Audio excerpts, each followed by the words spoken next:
Okay, today I got a Squier Precision 70's bass. I'm gonna be doing a setup on it and upgrading a little bit of the electronics as well as doing some shielding. And that made it like 15 seconds before I busted my knuckle and had to go get a band-aid.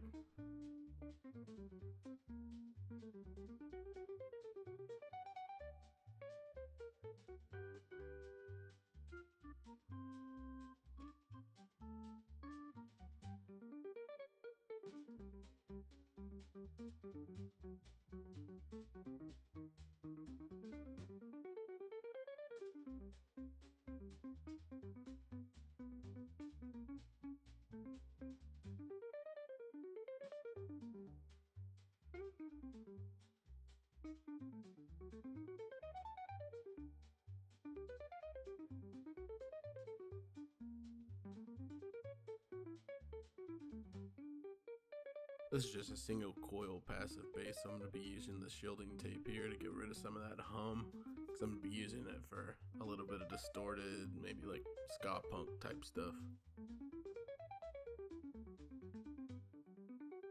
Here I'm grabbing my plug so that I can plug up one of the holes on the pick guard. I needed to ream that out so that it'll make room for the new pots that I'm putting in. Also installed 500K pots on this one, and rather than the 250K that comes on these, I wanted it to be a little bit more bright, a little bit more output.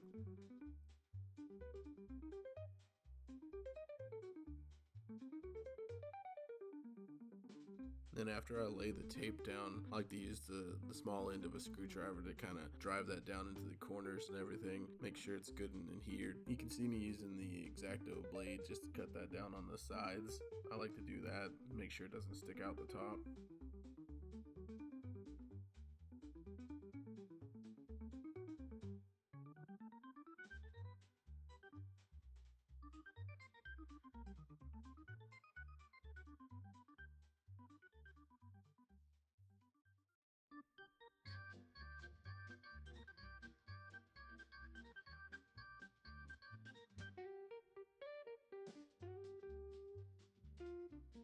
Whenever I'm taking the time to shield everything out, I also like to put a little bit around where the pickups go on the pick guard. If you notice from factory, it comes shielded around the pots and the electronics. I like to do it around the pickups as well as the top, so you kind of get the double sandwich thing going on.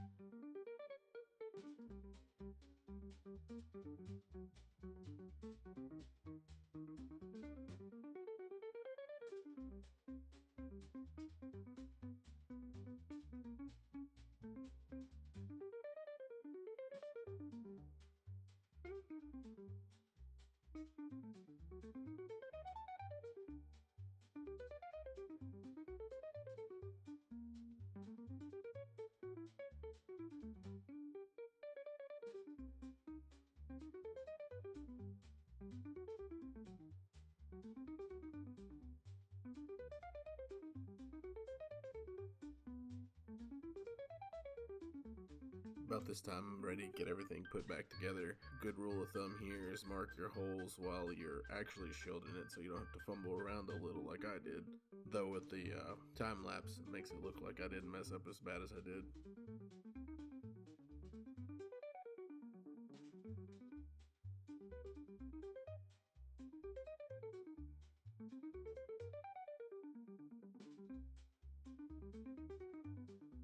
So it looks like I've already cut off the tone pot because I'm dropping that one on this setup. I'm just taking out that old small pot 250K and replacing it with a full-size CTS 500K pot.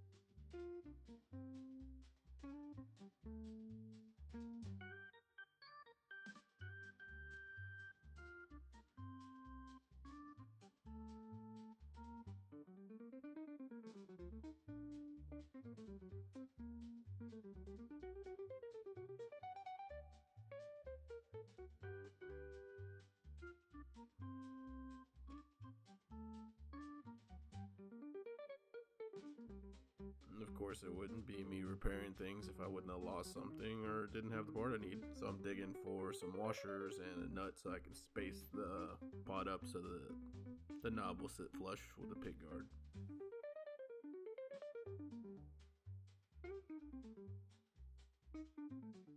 Here I got everything zip tied up together nice and neat, ready to go back together now.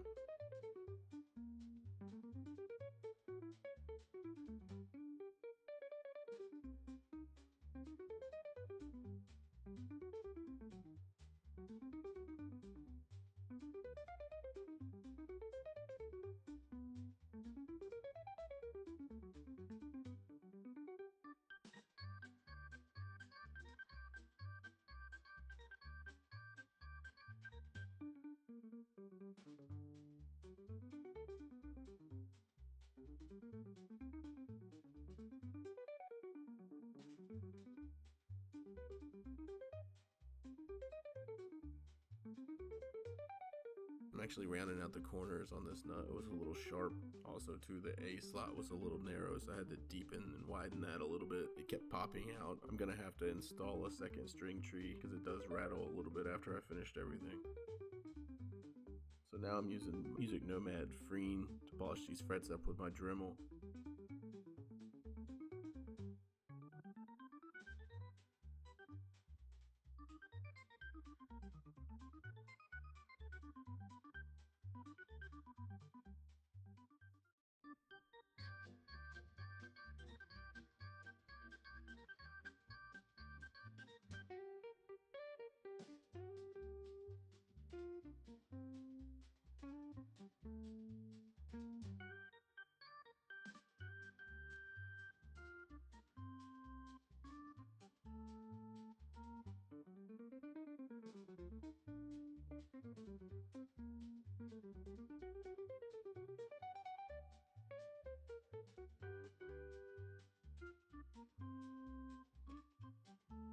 This bass had a couple of sharp fret ends down towards the bottom, so I just got out my little emery board that you use for like your fingernails. Just ran it along the lines there. It's got a coarse side and a smooth side, so you can usually polish those out, no big deal.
And that's this guy pretty much put back together. I took it inside and finished up a couple of the truss rod adjustments and the height adjustments, but you get the idea.